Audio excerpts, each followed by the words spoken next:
What's going on, child? This is your most favorite diabetic YouTuber in the whole entire world, back with another video. Now today we're going to talk about how the Cavs have lost in the second round to the Pacers.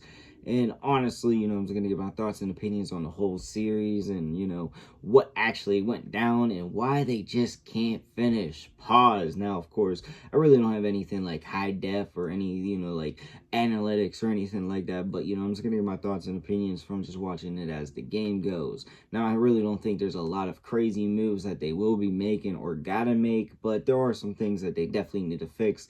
But at the same time, timing, it really screwed them. Not necessarily, I'm not like doubting the Pacers or giving, any like less acknowledgement to them. Of course, they're still doing their thing. They did their thing, but we're just here to talk about the Cavs. Now, before getting further to say, there's all love, no hate. Now, of course, I'm going to make my jokes, be brutally honest, and I ain't gonna lie to y'all, I usually am an arsehole, but if it was hate, beef, or anything crazy like that, I should admit it. But one more time, all love, no hate. First of all, I would be a fool if I didn't admit that injuries slash, the whole timing of injuries really screwed them. Of course, this was the #1 seed in the East. Of course, they were killing it the whole regular season. And honestly, I'm from Pittsburgh, so, seeing how crazy Cleveland was going. Of course, I didn't catch a Cleveland game. I was hoping they went to Game 7. Of course, that would have been the one I went to, but yeah, but seeing all the hype that was going on down in Cleveland, it was beautiful to see. And honestly, watching the games, I honestly thought that was the team that was going to go all the way. That was where I had all my money. Thankfully, I didn't bet.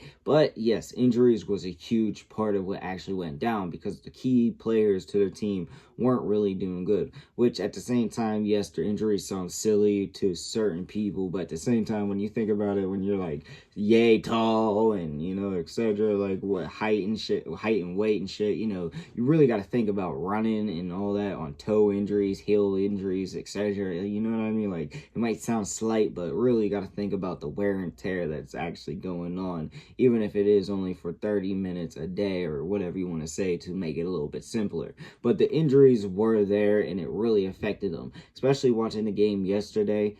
Garland, he looked like he was out there damn near just about to cry. Now, I'm not saying he was crying like, I don't know, like, because of the game level or anything, but because of his foot injury or toe injury. I can't necessarily remember all the damn injuries, but, like he was putting it all out there. Now, DeAndre Hunter, he also was allegedly injured, and Evan Mobley was injured as well, and, yeah, it was just not good timing. Like, they all started to crumble at the worst times, and I know crumble isn't the correct terminology. It sounds ignorant, but yeah, that's kind of what went down. But really, that was a huge factor. So when I think about it, that's kind of what I'm putting into play. So really, they necessarily don't need to make too many moves, but there are a few things I feel like they could, move around. But I think Ty Jerome is actually their only free agent this summer, so yeah, it's either going to be a lot of trading or just a lot of just keeping the same. But really, I think there's a few things they got to figure out before they actually do that. Or I guess necessarily that aligns into the same-ish, but at the same time, I feel like they need to get Ty Jerome back unless he is going to get a crazy deal. And necessarily, yeah, I wouldn't bring him back either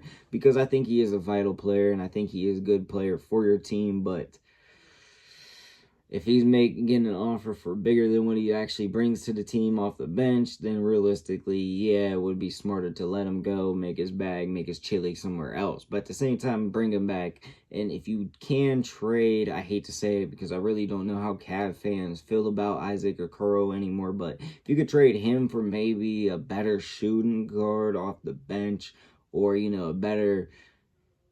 yeah, maybe even a better small forward off the bench. Maybe that's how you get it going. Or I necessarily don't know if they have their first rounder, but if you use your first rounder for something like that and then trade Isaac Okoro for low-key, I hate to say it because, I necessarily don't know if they need to do this, but if they trade Isaac and Jarrett Allen for something, maybe you put your first rounder in, maybe you can get a better center.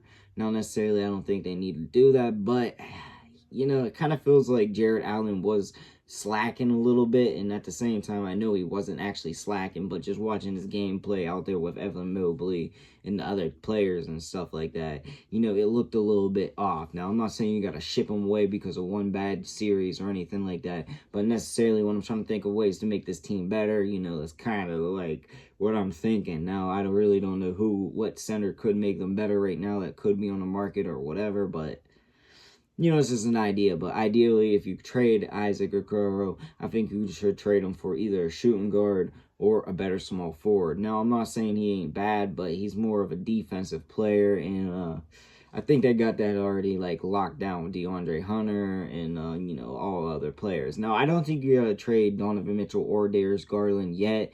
Maybe next year, if it doesn't work, then you gotta start actually talking about that. But right now, I think they're crispy clean. I think they're literally just figuring out, because last year you heard all the rumors about them wanting to switch roles, be traded, one other, You know, you heard all that. This year they came together, they killed it. And now I think you give them one more year. If it doesn't work, then you really got to start questioning that shit, of course. But realistically, I think they're good. And like, that's what I mean. I think they really just need maybe a few more shooters off the bench, but necessarily all around, I think they're pretty good. And if you really want to chase something, you go after a better center. And I really don't even think you got to do that, because I think Jared Allen is going to figure it out. Maybe he doesn't figure it out, and then, you know, you ship his ass off. I don't know where to, but you know what I mean? I think it's just like slight moves that they necessarily got to make, but at the same time, nothing too major. But the injuries were the huge part of why they couldn't finish. Yes, they put their all out there, but they just didn't finish enough. But they came pretty damn close. And that was the team that I thought was going to win it all. I ideally didn't even think my Pistons were even going to make it to the playoffs. So, yeah, but really that's all I got to say. Let me know what y'all think in the comment section down below. Also in the comments, your boy make all kinds of videos. So comment you want to see. And yeah, that's all I got for the video. Peace.